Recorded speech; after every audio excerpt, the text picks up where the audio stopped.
30 जनवरी 1948। ये तारीख हर हिंदुस्तानी के दिल में गहरी छपी हुई है। यही वो दिन था जब राष्ट्रपिता महात्मा गांधी जी हमसे हमेशा के लिए बिछड़ गए।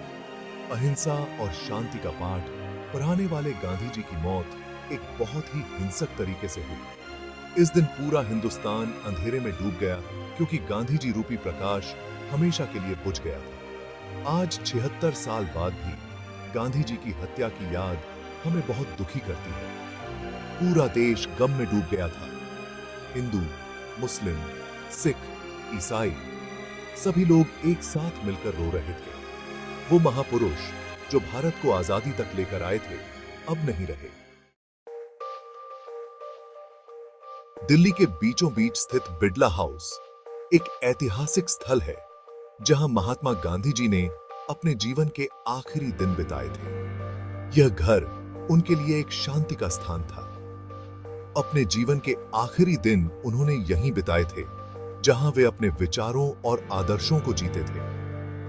बिड़ला हाउस का माहौल हमेशा शांत और निर्मल रहता था, जो खुद गांधी जी के व्यक्तित्व को दर्शाता था। यहां की हरियाली और शांति उन्हें बहुत प्रिय थी। गांधी जी का व्यक्तित्व भी इसी शांति और सादगी का प्रतीक था। वे हमेशा सादगी और शांति में विश्वास रखते थे। उस मनहूस दिन 30 जनवरी 1948 को भी सब कुछ सामान्य था। दिन की शुरुआत भी अन्य दिनों की तरह ही हुई थी। शाम की हवा में एक अलग ही उत्सुकता थी। लोग बापू के दर्शन के लिए बेसब्री से इंतजार कर रहे थे। लोग आंगन में अपने प्यारे बापू का दर्शन पाने के लिए इकट्ठा हुए थे। हर कोई उनकी एक झलक पाने को उत्सुक था।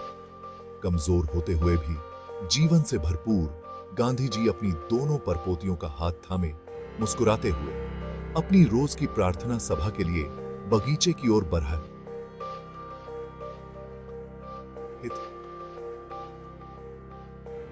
यह उनकी दिनचर्या का हिस्सा था। उन्हें क्या पता था कि कुछ ही पलों में एक भयानक हादसा होने वाला है। यह दिन इतिहास में हमेशा के लिए दर्ज हो जाएगा। लेकिन हर कोई गांधी जी का उतना ही आदर नहीं करता था। कुछ लोग उनके विचारों से असहमत थे और उनके कार्यों को लेकर नाराजगी जताते थे। कुछ लोग ऐसे भी थे जो उनसे नाराज थे, जिनमें से एक थे हिंदू राष्ट्रवादी नाथूराम गोडसे। गोडसे का मानना था कि गांधी जी के विचार और नीतियां हिंदू समाज के हित में नहीं थीं। गोडसे धर्मनिरपेक्ष भारत के गांधी जी के विचारों से बिल्कुल भी सहमत नहीं थे। वह मानते थे कि गांधी जी की नीतियां हिंदू समाज को कमजोर कर रही थीं। उनका मानना था कि गांधी जी मुसलमानों के प्रति बहुत ज्यादा नरम थे, खासकर भारत पाकिस्तान के बंटवारे के समय। गोडसे को लगता था कि गांधी जी ने मुसलमानों के पक्ष में झुकाव दिखाया। गोडसे बंटवारे के दौरान हुई हिंसा के लिए गांधी जी को जिम्मेदार मानते थे। उनका मानना था कि गांधी जी की नीतियों ने ही इस विभाजन और हिंसा को जन्म दिया। उन्हें लगता था कि गांधी जी के अहिंसा के सिद्धांत ने भारत को कमजोर बना दिया है। गोडसे का मानना था कि अहिंसा की नीति ने हिंदू समाज को कमजोर और असुरक्षित बना दिया। गुस्से और नफरत से भरे गोडसे ने खुद ही कुछ करने का फैसला किया। उन्होंने गांधी जी को मारने की योजना बनाई और अपने विचारों को एक मैनिफेस्टो में लिखा।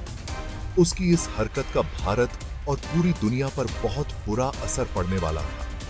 गांधी जी की हत्या ने न केवल भारत को बल्कि पूरी दुनिया को हिलाकर रख दिया।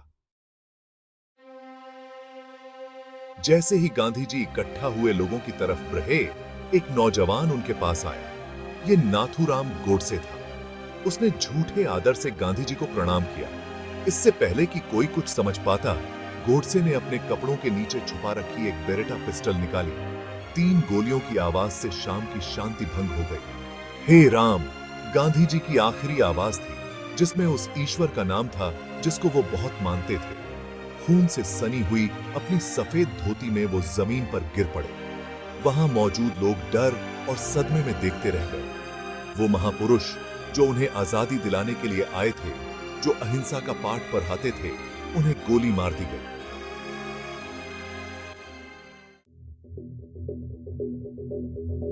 इसके बाद तो जैसे अफरा तफरी मच गई।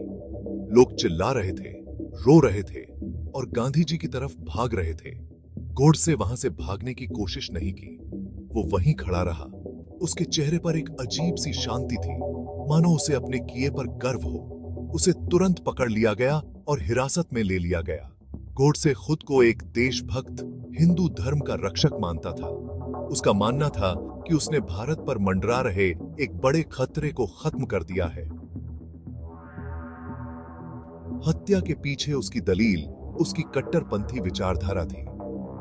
उसे अपने किए पर कोई पछतावा नहीं था, बस एक अजीब सी खुशी थी कि उसने वही किया जो उसे सही लगा।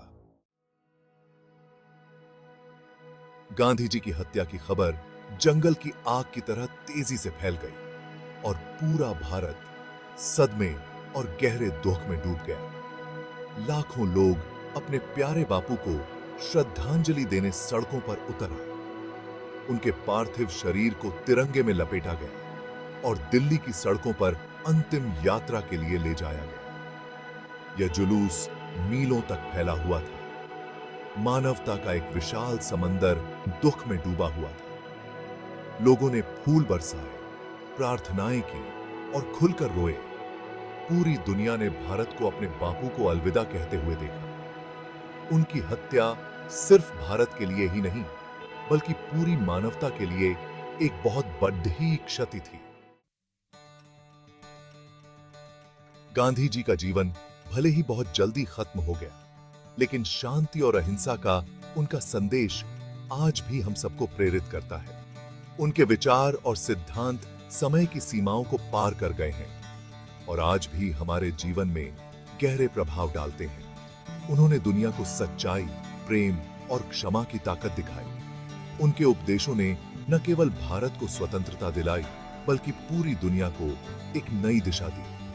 उनका जीवन ही उनका संदेश था, जो अहिंसक प्रतिरोध की शक्ति का प्रमाण था। उन्होंने दिखाया कि बिना हिंसा के भी बड़े बदलाव लाए जा सकते हैं। आज भी उनकी शिक्षाएं हमें न्याय और समानता के लिए संघर्ष करने के लिए प्रेरित करती हैं। उनके विचारों ने कई पीढ़ियों को प्रेरित किया है और आज भी हम उनके आदर्शों से सीख सकते हैं। उनका जीवन आशा की किरण है, जो हमें याद दिलाता है कि अंधेरे के समय में भी प्रकाश की जीत होती है। उनके जीवन से हमें यह सीखने को मिलता है कि कठिनाइयों के बावजूद सच्चाई और न्याय की जीत होती है।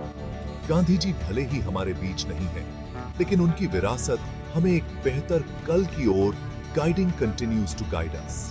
उनके आदर्श और सिद्धांत हमें एक न्यायपूर्ण और शांतिपूर्ण समाज की ओर ले जाते हैं। आइए हम उनके आदर्शों पर चलने का प्रयास करें और दुनिया को और अधिक न्यायपूर्ण और दयालु जगह बनाएं। उनके दिखाए मार्ग पर चलकर हम एक बेहतर समाज का निर्माण कर सकते हैं।